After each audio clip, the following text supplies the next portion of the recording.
Now, the summary of the chapter Pip Meets the Convict. Pip was an orphan boy who used to live with his sister and her husband, who was a blacksmith. Pip's father's family name was Pirip and his Christian name was Philip.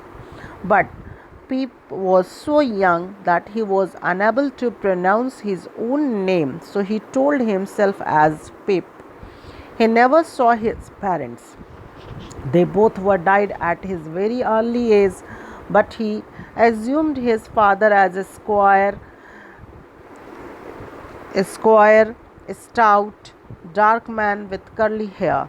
About his mother, he thought that she was sickly and freckled. Means he just make a imaginary sketch of his parents in his heart. Whenever he missed his parents, he went alone to the churchyard where his parents were buried. In gloomy environment, he sat there among tombstones of his parents. One day he was there. As he began to cry, he heard a terrible voice among the graves. There emerged a fearful man with great iron on his leg. This shows that he just ran away from the imprisonment. That man had a horrible appearance. He had no hat, had broken shoes, and soaked in mud, was injured at many places. His appearance made Pip frightened. The man asked his name and the place where he lived. Pip answered in fear. Man searched him and found a piece of bread from his pocket and started to eat as he was hungry for many days. The man made Pip more frightened by saying that he would eat his chicks and asked about his mother. Pip showed him his mother's grave. Then he asked with whom Pip used to live. Pip told him about his sister and brother-in-law who was a blacksmith. Then he threatened Pip to let his liver and heart out and told him to bring file and food.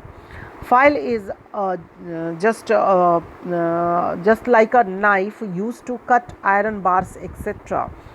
So he told Pip to bring file and food.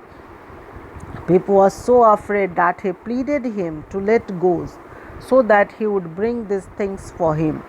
Then the convict left him and told him not to say any word to anyone and threatened him again that if Pip would not do so, he will take off his heart and liver and roast it and eat it. Pip was ready to do so. Then the convict let him to go. Here is till here we have to read in this chapter, but after this, in short, I am just explaining what's happened after this. Next day, when Pip brought these things for convict, at the same time the convict was captured by police. The convict defends Pip in front of other people by saying that he stole these items. Later, Pip's uncle took him to Miss Havisham's house, where Miss Havisham's house or Satie's house, where he met a young and beautiful girl, Estella, who behaved rudely with him. Pip falls in love with Estella. Time goes on and Pip regularly visited Miss Havisham's house. With her guidance, he became an assistant to his brother-in-law, Joe.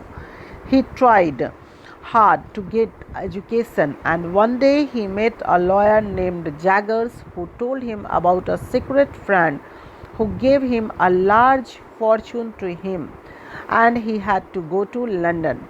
Later he went to London and found out that this secret benefactor is the convict himself. So this is the summary of the